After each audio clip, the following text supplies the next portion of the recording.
Okay. Good evening, everybody. Good morning, good afternoon, good everything, wherever you're joining. Oh, me from, yes. Good to be here with you again on the World Cafe Live show. Wow. How have you been? Your day and everything, I believe, wonderful, super, super good. Yes. This is what we do at the Word Cafe. Like, we come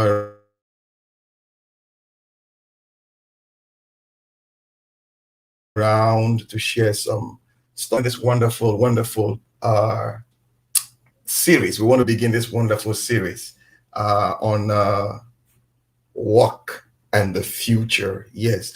The Workers' Day is around the corner, and we want to celebrate workers all over the world. But there's something happening globally, or something has happened globally, not happening. It has happened already, and it's happening, and it will continue to happen. And what is that?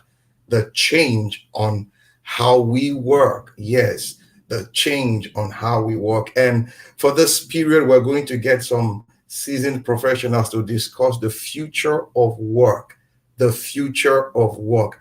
I have somebody already, yes, standing by. We have a wonderful conversation to, begin today, or the series on work and the future. Yes, his name is Jude Ibodje. He's around. I'm going to bring him in shortly. He's a project engineer, by training. So we're going to in bring him in for us to discuss the future of work.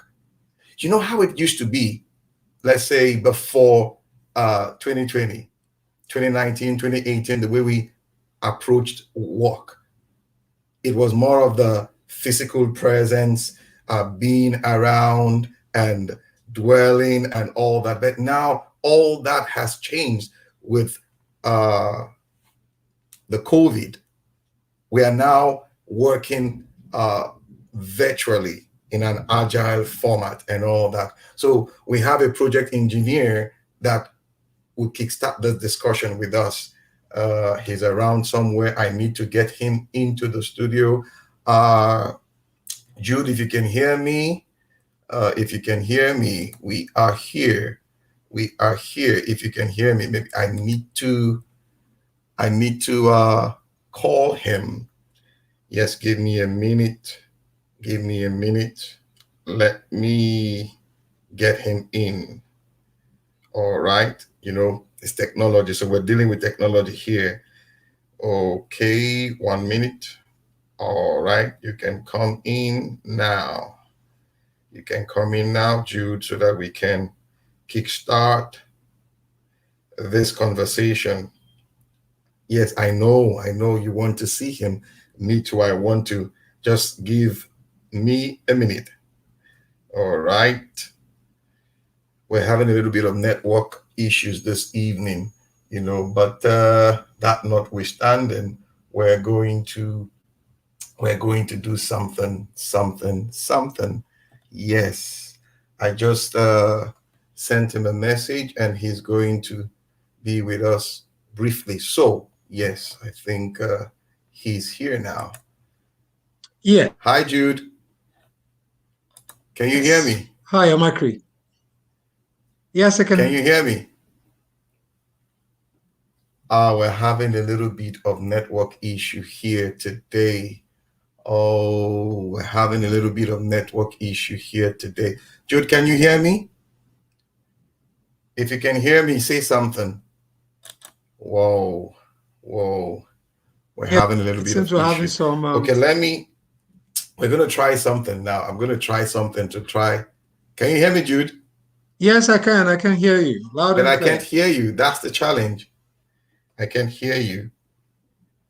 All right. I'm going to do something now. I'm going to improvise. We may do something. Yes, it's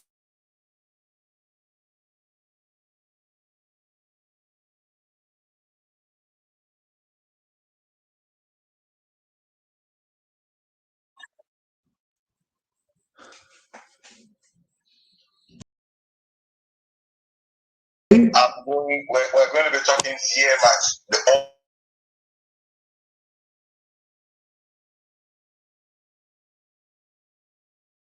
You just your face will be on the screen, but yes. So yes. All right.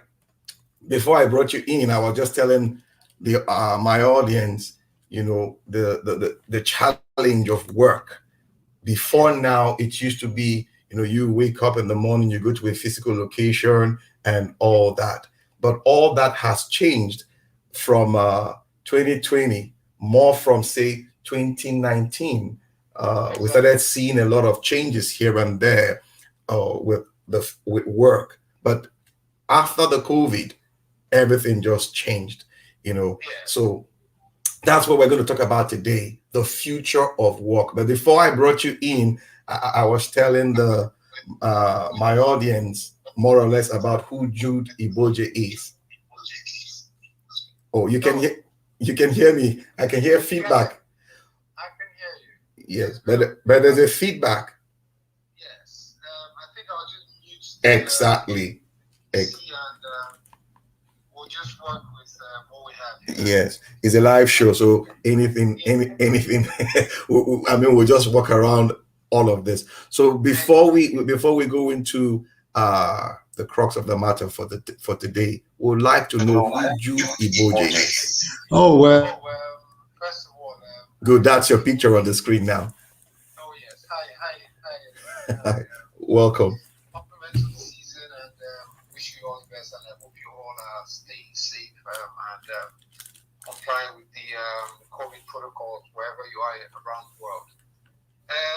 Let me quickly congratulate you, Max, for. First of all, I really People you've been able to. very well done. 100 podcasts already in such a short time. Congratulations. Thank you. So I apparently didn't know.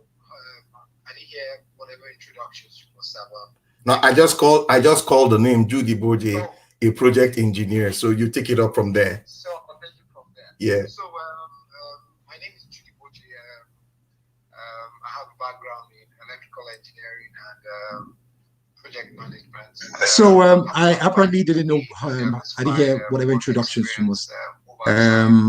Well over 2 decades, especially in the oil and gas industry. And I've also tried my hands out in entrepreneurship, and if for nothing else, I love reading, so academia too. Your head is showing it now. Excuse me? I said your head is showing it. Oh, thank you very much. I'll take that as gold. Yeah, of course. In entrepreneurship. Really, in all of this, I've come to realize my forte, my strength is in project management, and it's really opened a whole lot of opportunities, and not pecuniary, but for knowledge. Over time, I've come to realize that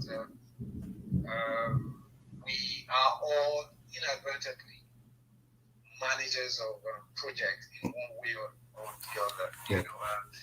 Because project management essentially is it permeates all facets of our lives. So it's something that really interested me. Although a whole lot of people are into project management, by default, but some of us have actually rolled up our sleeves and dug in and to find out what exactly this is all about, and it's been a lovely journey so far, and I can't say enough about project management, really. Okay. Now, looking at the future of work from your perspective, professionally speaking, as a project management engineer, how do we relate it to the future of work, given the the shift, the massive shift we've experienced and we are experiencing? How do we manage this process now? Well, it's back, I told you by default everybody is a project manager, and this has come to the fore. You know, in the last 12, 24 months.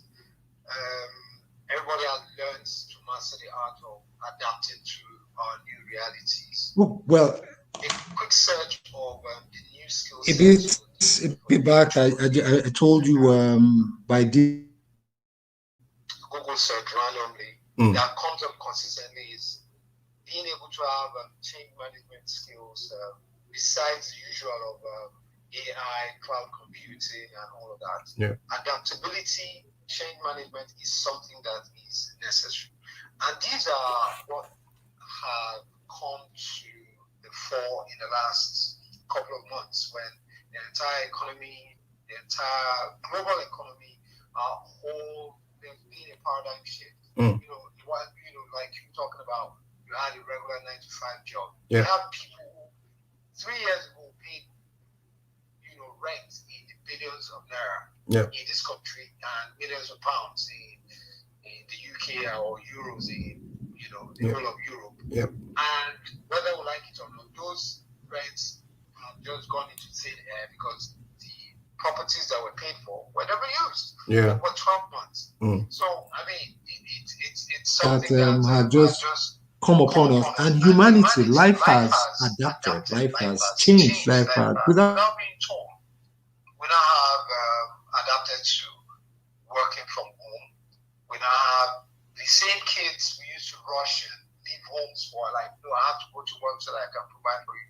Now you are home with the kids, and their teachers, their mentors, and all of that. And all of a sudden, you are now appreciating all the efforts your children's teachers used to put in, and used to say, this teacher didn't do well with your kids. Now you are appreciating. That's all adaptability in human perspective at play.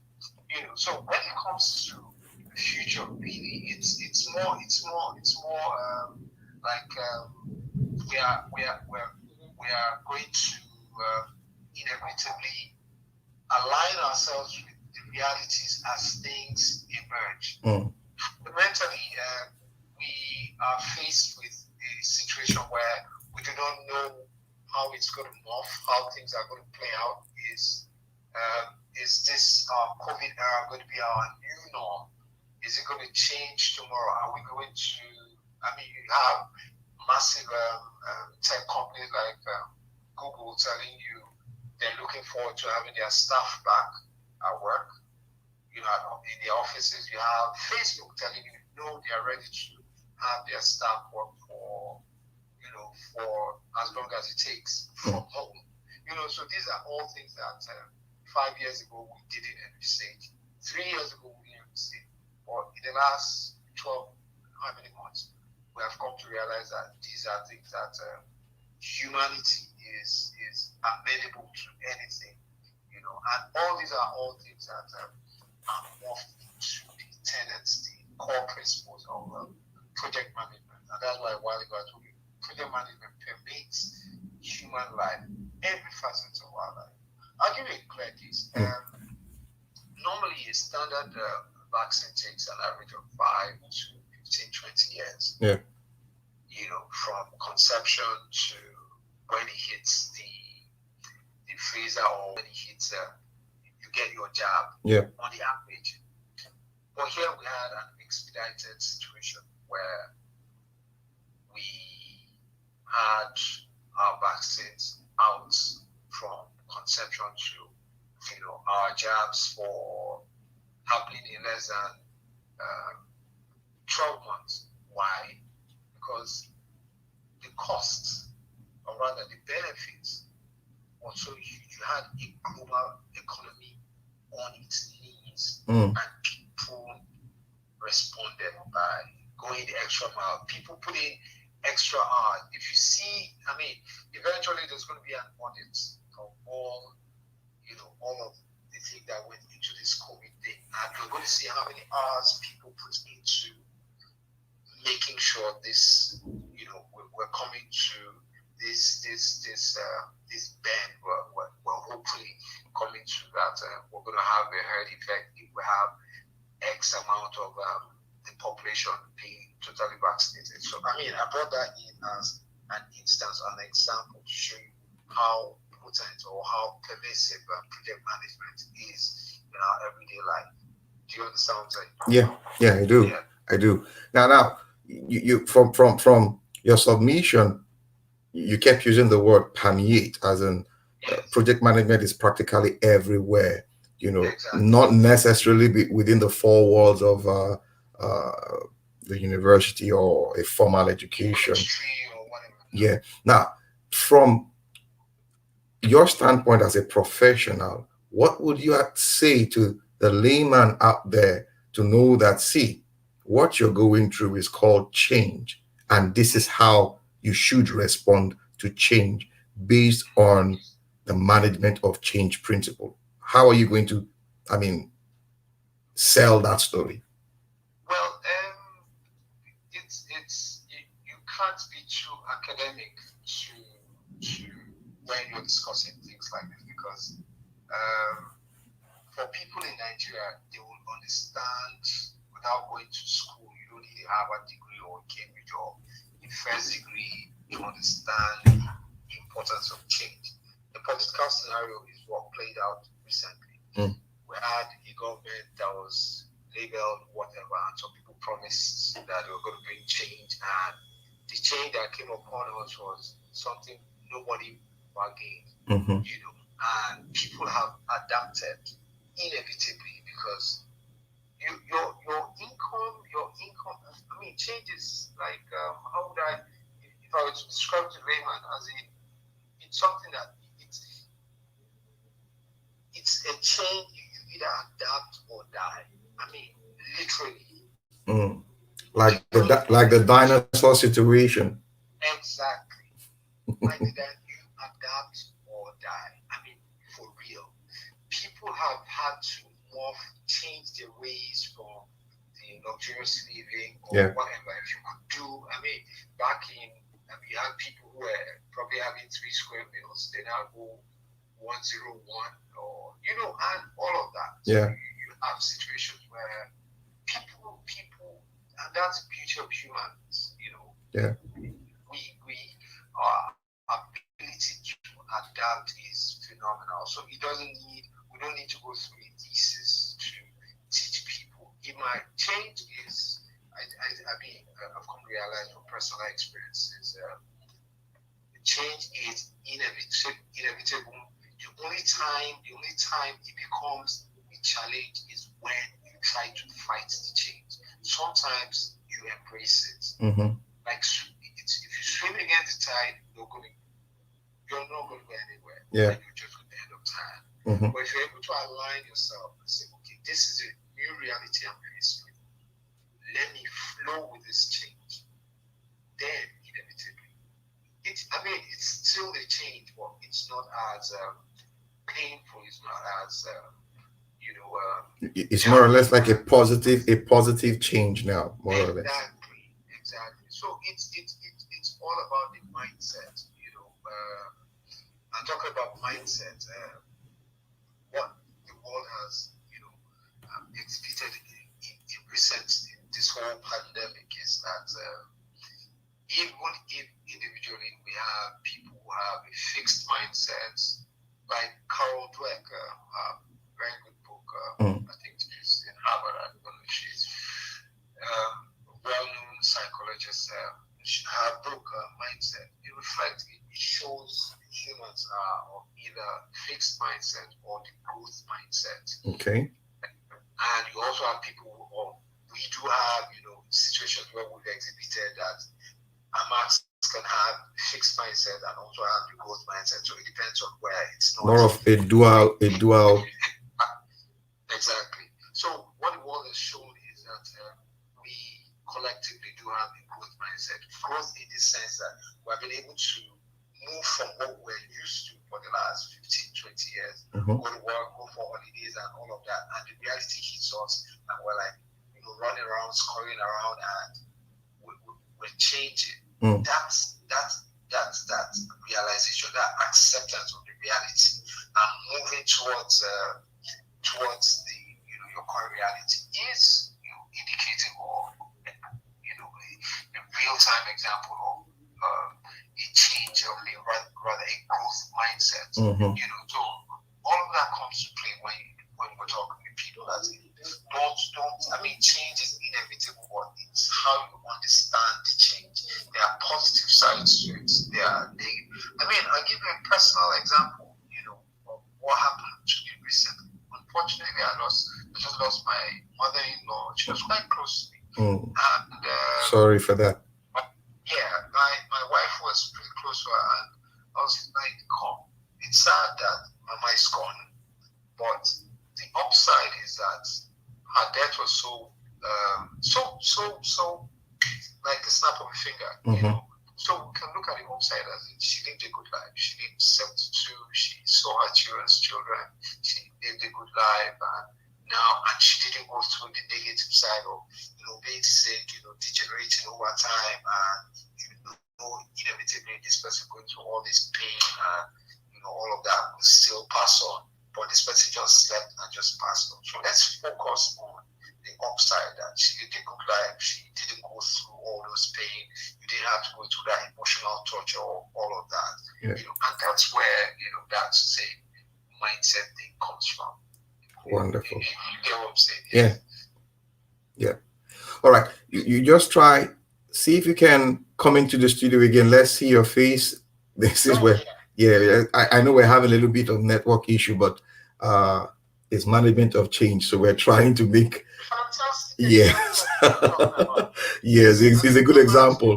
Change agent. Yeah. And real-time experience. I mean, you can teach people all of this in school, but what you have done now with this, podcast is real-time. You get, Yeah. This is it. This is real-time example of change. You were faced with this technical challenge and you found a way around it. Yeah. That's it. I read a report recently. I think in one of the local newspapers now, talking about education qualifications, the big techs telling us that from 2023, university degree is not what they're going to be looking for anymore. Right now, they're talking about certain skill sets. We don't just need a paper qualification. And most of these big techs, they are not in Africa. They are either in Europe or the Americas and all that. Now, for us as Africans, Nigerians to be precise, we love paper qualifications so much. From your standpoint, how do we approach this? I wouldn't call it problem, but challenge, because it is coming, if it's not already here. Yeah, it's a rather interesting question that which probably need like 3 series of podcasts. True. If you're looking at the society, Europe and the West. Mm-hmm. These are countries, these are economies that that are so diversified. You can actually leave university. Leave secondary school, choose to become a plumber, a furniture worker, a whatever, an artisan. Yeah. And have the best of life. Absolutely the best of life. I remember working in Milan, and I had a guy who was working in a bar, and this guy was like, Jude, how are you? I just got back from America. I was like, we took a road trip in America from Italy. This is a bar guy. I'm talking about, can you imagine you're going to any joint? I'm not talking about a 5-star hotel. Even a 5-star hotel will not be a guy working in bar. This is just a regular bartender. Bar along the streets of San Donato in Milan. Yeah. This guy is telling me he's just coming back. Him and his friends, he got to America, took a 4-state tour with a car. Do you understand that this guy works in a bar? Excuse me. Yeah. In Nigeria, to afford that kind of thing, you must work in a multinational. Yeah. You must be a major government contractor. You must be somewhere in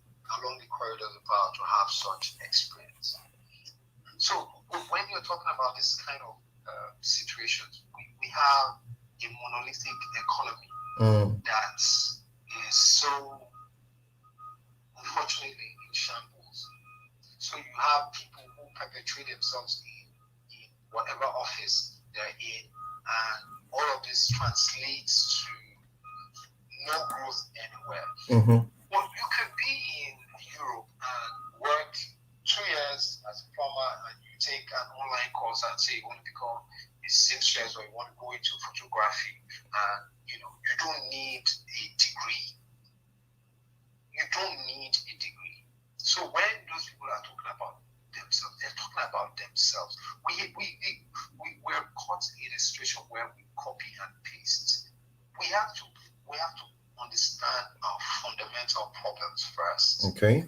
Address our fundamental problems first. And then start. I mean, there's nothing as I'm not against looking around and looking for inspiration. You don't have to but copying and pasting is nothing. We have structural issues here in Nigeria. Take a few years back, we had a monopoly of the telecom sector by Nitel. Yeah. And one government comes and not like he did anything. He didn't need to be like Moses to climb up a mountain and get instructions from God. Exactly. He just liberalized that sector. And I tell you today, only one liberalization of that move alone brought in billions of naira. Yeah. I don't want to say dollars because I know it runs into that.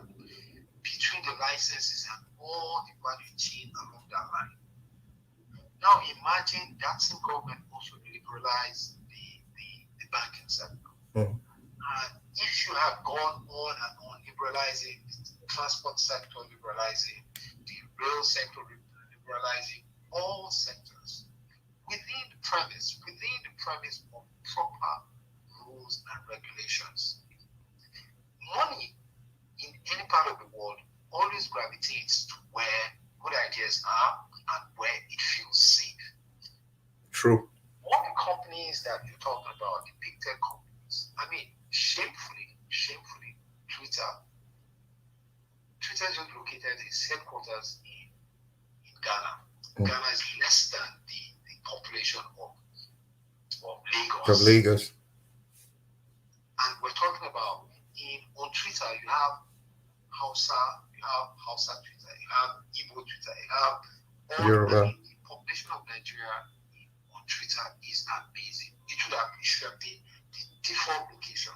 But guess what? Jack Dorsey, who is the CEO of Twitter, is pro Bitcoin. The Nigerian government comes and says, no, we're banning Bitcoins. Even after the vice president said, look, banning cannot possibly be the way out. There can be a way you can regulate and all of that. Yeah. But, so you have such. So if Twitter were to move to Ghana, do you realize for all the money that Amazon makes, Amazon now is come to Africa. And when do they go to South Africa? It's amazing. Meanwhile, more than 50% of all between Twitter, Amazon, and all of them, Google users and all, are Nigerians.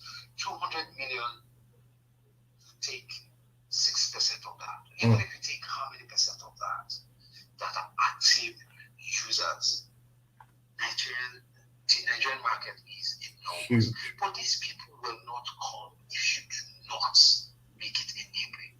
Our educational sector can only keep churning out. Nobody wants degree. Like I said, if you check out the doing Google search of the skill sets that are needed, both the soft skills and the hard skills. None is being taught in our Nigerian universities. So you're just churning out people studying Bible knowledge, Christian religious knowledge, Islamic religious knowledge.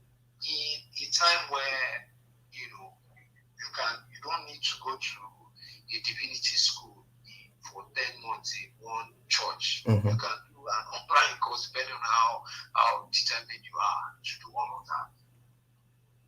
People are learning to do things that are handy, makeup, all sorts. Those are the economic drivers of anything. Check Germany. It is not how many people are there that are white collar workers. workers, really, they don't constitute as much of the population as the handy guys. Yeah. The plumbers, the guys who work in railway, the guys who fix the line. These are people that move the economy. So when it comes to our educational system, it is not just, Nigerians all over the world, because of our challenges, you see them thriving all over the world. Yeah. Because of, when they see the opportunities, they thrive. Yeah. Nigerians naturally have the gift to thrive, but government seems deliberately over and over again to stifle these people, and it's unfortunate. So if we continue, we will continue. We keep bringing our universities. Universities are just places to learn. But what are you learning? It's because what you're learning is irrelevant. Yeah. It's unfortunate, but that's the reality of it. That's the reality of it. So until we are able to have more economies, more industries that are thriving, than that, you can't. You always have the like they say is the piper, whoever pays it. The piper dictates the tune. Yes, dictates the tune. So these are the guys who are making all the money around the world. They can decide who they want to employ. But don't get me wrong. Education should not be jettisoned, because all the other guys who are running these firms are uneducated. Yeah. So we need to strike a balance. And that's why I said it needs to be a holistic view of this very, very pertinent question you actually put across. Because it's not just a knee-jerk reaction to say, because A is doing this, we should. No. We have to know why our knee should jerk. And even if our knee is going to jerk, is there an obstruction against, jerking, or do you understand? It's not just a knee-jerk reaction. Yeah. We need to have a holistic view of our country and the structure there. I remember years ago when we were, I think, in primary school, then when we used to do the 6334 system, then it was Professor Babs Fafunwa, who was the Minister of Education, who used to have this aspect of arts and crafts introductory technology, which we called intro tech. And you find out that at that level, the handy guys had things to do. It's like a soccer academy. Yes, you want to play soccer, but you need to have the basic skills of reading and writing, arithmetic, and all that. But you now train in soccer. So looking at what you have said now, for us as a people, for the future of work, we need to go back to the drawing board, dust all those things that we used to thrive in, pride ourselves in, and begin to encourage those skills. One professor, Ndubuisi, exactly, you see him all the time on LinkedIn. He did something which I saw today on Harvard Business School when he talked about the Igbo apprenticeship scheme. You read about it. Fine. You don't find these things in Harvard Business School. It is what we've been practicing, and it's working. It's working. He made a very strong point, which was something is in your face, you don't realize it until someone actually points it to you. Yeah. When he said the Igbo nation is the fastest aggregator, is the fastest aggregator of wealth in Africa. That post the Civil War, after the 6-7, each Igbo man, irrespective of how much you had, they were given 20 pounds. And from 20 pounds, they generated. If you know Abuja well, Abuja is literally owned, and they pointed it out, by 70% of the property of Abuja is owned by people who started their lives with 20 pounds. And how did they do it? Support for each each other. Mm. I mean, these are people who realize early that you do not have governments. You provide everything for yourself. You do not have a social security net. So they provide their own social security. Yeah. I mean, I build a house today, I probably need to provide my own food, my own security, get a dog, get whatever. You understand? But Yeah. these guys realize nobody was coming to help them, and they form, such a strong network that is, now, like Professor Kwekwe is doing, trying to make it. First, it started with, I think, one of the schools in the UK, Oxford, or one of them, taking interest in it. Now it's going into Harvard Business Review, and Harvard will probably pick it up. And once these people begin to sell it, then it now becomes like one big thing. But these are reflective of what we were talking about earlier: change management, change process, adaptability. True. These people realized, saw the challenges in front of them and adapted to it. They didn't fight this system. They just said, okay, this is our reality. Yeah. Let's move with it. So it's consistent with your conversation on the need for a holistic review of both our educational system and our economic infrastructure or economic structure as well. Yeah. Awesome. We can go on and on and on, I told you. Yeah, we can go on and on and on. Yeah, that's the truth. Because discussions like this, it's like a rabbit hole. You start from one point and you're just moving. Yeah, and all. Now, before I let you go, I'd like to know what your future, would I say, dream or dreams are based on the present realities for you as a project engineer. What's your dream for the future? It's what COVID has taught us really is that a while back they said you can the future is how you invent it, how you make it. But now COVID has taught us, guys, don't plan too much ahead. I mean, it's no different from in project management, PMI. The original concept of project management, we have a scope, we have a cost, we have a budget, we have a schedule. Well, with all things rapidly happening around, they said no. Let's bring in agile style of project management where you now deliver value on incremental basis. So instead of waiting for one big wedding, you say no, let's go and do your introduction, add value to the girls, like go and do your do you understand? So it's the same thing. So when it comes to relating that to your question, it's more like my aspiration would be, so there's aspiration and there's reality, and you now need to tamper aspiration with a bit of sprinkle a little bit of optimism on it, prayer or whatever it may be. So for me, really, it's more like a desire really for Nigeria to realize that project management is a knowledge-based field. Yeah. The only reason why it is relevant all over, why it's pivoted all over, is because it's knowledge-based and it's something that you keep. You don't just rest on. You keep improving. And the same thing here for Nigeria, because what's dearest to me is this country.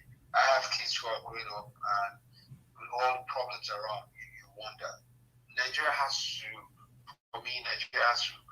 move from the commodity-based thinking to a knowledge-based thinking. Okay. And the only way you can approach that is by having honest discussions like we're having, and not just having the discussion, but having the will The wheel. really to go ahead and implement, because really we're sitting on a keg of it's not even gunpowder.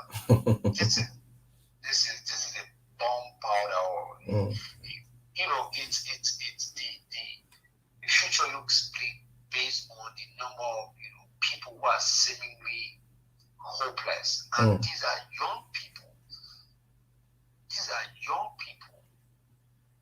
True. If I mean, it makes no sense. You have the kind of knowledge you have, and you cannot teach it. You can't pass it on because people are not interested in that. People are thinking of my next meal. Where am I going to sleep? How am I? The basics. People are still thinking about that. So until all that is solved, or we are making considered effort at solving such problems, all the knowledge we have, it's not going to amount to anything. Instead, you're going to have more brain drain from Nigeria, and we're going to be sinking deeper. Unfortunately. So that's what it is. I really desire that Nigeria is improved upon, and we have the willpower, the zeal, the steel of mind to move this country forward. Because really, that's what really counts. Wonderful. Thank you so much, guys. I've been on the show with Jude Ibodje, a very good friend of mine. We've been together for almost 10, 11 years now, and we'll be talking about the future of work. He's a project management engineer. Sitting with Jude even before now, when we exchange ideas and we talk, I really appreciate his views and his perspective on issues. One thing I've come to know about Jude is he likes books. He likes reading. Every moment you see him, he's with a book. He's with a book, and I love him for that. Thank you for coming to do this with me on the show. I really appreciate it. And I hope when we call on you again, you won't say no. You will oblige. Come on, Max. I mean, it's been my pleasure. And honestly, you're doing a very good job, and I hope the message from your channel is touching the right people, or getting the right people, and we're able to make incremental, changes and have a compounded effect of goodwill and goodness upon us all. Thank you so much, Max. Thank you. All right, guys, we have to go now. Yes, this is Amakri Soboye, your neighborhood word trader. I believe in the power of words, for it is the unit of creation. Don't go away. When I mean don't go away, hang in there, because we have more guests coming on this show for this season to talk about the future of work. Till I come your way again, bye for now. Thank you, Jude. Take care. All right, then. Bye.